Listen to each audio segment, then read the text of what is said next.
E se o Homem de Ferro não tivesse morrido em Vingadores Ultimato, será que o sacrifício de Tony Stark com a manopla do infinito finalmente o tornaria digno de levantar o martelo do Thor? No vídeo de hoje vamos analisar toda a evolução do Tony, desde o primeiro filme do Homem de Ferro até o estalo contra o Thanos, para descobrir se ele finalmente poderia empunhar o Mjolnir. Fala, Esquadrão Nerd, tudo beleza com vocês? Hoje nós vamos brincar com uma das maiores teorias do universo Marvel, uma daquelas perguntas que tiram o sono de qualquer fã de verdade.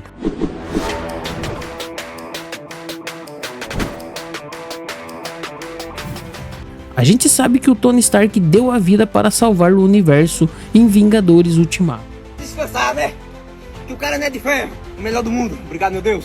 Foi o momento mais triste e épico da história do cinema. Mas e se ele tivesse sobrevivido? E se por algum milagre da tecnologia ou magia o Tony aguentasse o poder das joias do infinito e continuasse vivo depois que a poeira baixou? A pergunta que não quer calar. Depois daquele estalo, se o Mjolnir estivesse caído no chão, o Tony Stark seria digno de levantar o martelo do Thor? Para responder isso, a gente não pode só olhar para o final. A gente precisa voltar no tempo e analisar a jornada inteira do nosso gênio, bilionário, playboy e filantropo. Prepara a pipoca, deixa o like aí embaixo para fortalecer o canal e vem comigo descobrir se o Tony seria digno. Para entender como o encantamento do Mjolnir funciona, a gente precisa lembrar das regras do Odin. Aquele que empunhar este martelo, se for digno, terá então o poder de Thor. Segura esse brinquedo! Ser digno significa ter o coração puro, ser altruísta, ter o espírito de guerreiro e colocar a vida dos outros acima da sua, sem hesitar. O Capitão América levantou porque ele é exatamente isso. Eu sim, eu entendi a referência. Mas e o Tony do começo? Cara, o Tony Stark do Homem de Ferro 1 e 2 era a definição de indigno. Ele era um mercenário disfarçado de empresário, ele vendia armas, não ligava para as consequências e vivia para alimentar o próprio ego. Mesmo quando ele é sequestrado na caverna e constrói a armadura, a primeira motivação dele é a sobrevivência. Sim, Minha vez. ele começa a mudar e decide parar de fabricar arma. Ele vira um herói. Mas o ego continuava do tamanho da Torre dos Vingadores. Ele dizia na cara do governo: eu privatizei a paz mundial. Eu consegui, eu privatizei a paz mundial. Eita, maninha! Nessa fase, se ele tentasse puxar o Mjolnir, o martelo ainda ia dar risada da cara dele. Eu volto já. Aí a gente chega no primeiro filme dos Vingadores, e é aqui que a semente da dignidade é plantada. Guarde o resto pra volta, Jarvis. Senhor, devo ligar para a senhorita Dodds? Lembra daquela briga clássica entre ele e o Capitão América? O Steve Rogers joga na cara do Tony. Tony rebate com sarcasmo, mas aquela frase machucou. E no final do filme, o que ele faz? Ele pega um míssil nuclear e leva para o espaço, sabendo que era uma viagem só de ida. Ele estava pronto para morrer ali. Então por que ele ainda não era digno? Porque ele sobreviveu. E essa sobrevivência gerou um trauma absurdo. E em Homem de Ferro 3, a gente vê um Tony Stark paranoico, com ataques de pânico, construindo dezenas de armaduras, porque ele estava apavorado. O medo de perder o controle e não conseguir proteger a Terra cegou o Tony. E o Mjolnir exige um guerreiro que lute com honra e paz de espírito, não alguém movido pelo medo. E a maior prova disso acontece em Vingadores, a Era de Ultron. Tem aquela cena maravilhosa da festa, onde todo mundo tenta levantar o Mjolnir. O Tony até tenta, ele coloca a luva do Homem de Ferro, ele chama uma máquina de combate para ajudar, e o martelo nem se mexe. Por que não se mexeu? Nesse momento da história, o Tony estava tão obcecado em proteger o mundo, que ele achava que só ele sabia a resposta certa. E essa arrogância que cria o Ultron. Ele tenta colocar uma armadura em volta do mundo, tirando o livre-arbítrio das pessoas, em nome da segurança. Odin jamais deixaria um cara com complexo de Deus brincar com a arma mais poderosa de Asgard. Em Guerra Civil, essa necessidade de controle piora.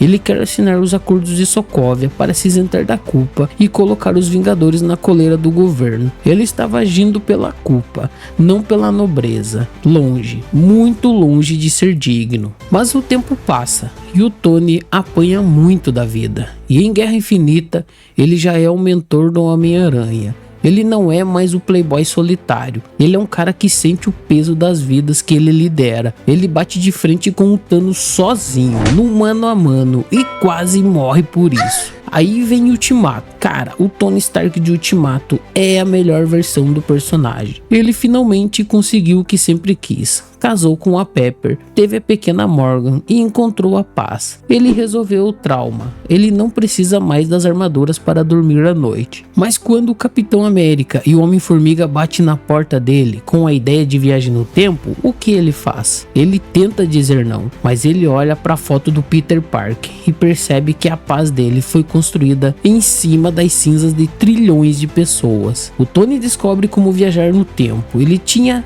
tudo a perder e mesmo assim ele entra no jogo. Então chegamos no momento mais decisivo, a batalha final.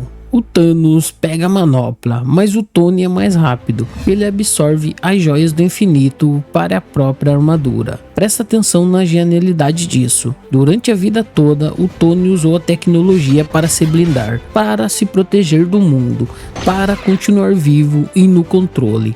Mas naquele momento, quando o Doutor Estranho levanta um dedo, o Tony entende que a única forma de salvar o universo é abrindo mão do controle e entregando a própria vida. Ele olha pro Thanos e diz: Eu sou o Homem de Ferro. E estala os dedos. O Mjolnir não julga o que você foi no passado.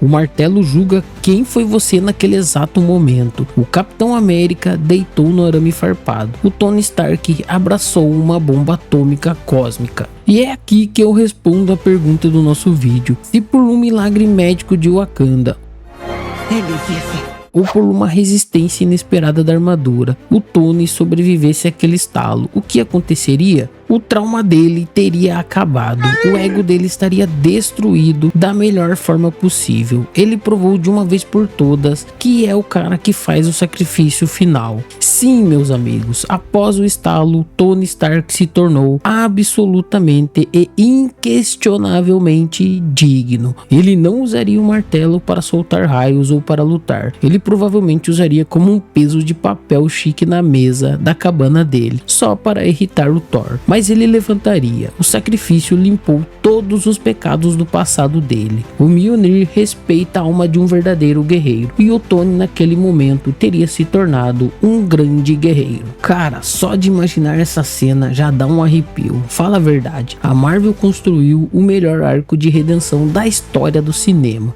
Mas agora é com você. Você concorda comigo? Acha que o ato de estalar os dedos purificou a alma do Tony e faria ele levantar o Mjolnir? Ou acha que a arrogância dele ia impedir o martelo de se mexer para sempre? Comenta aqui embaixo. Se você curtiu essa viagem maluca, esmaga o botão do like. Isso ajuda demais o nosso canal a crescer e trazer mais conteúdos assim para você. Se inscreve e não esquece de entrar no nosso grupo. O link está aqui na descrição. Um grande abraço e até o próximo vídeo. Valeu!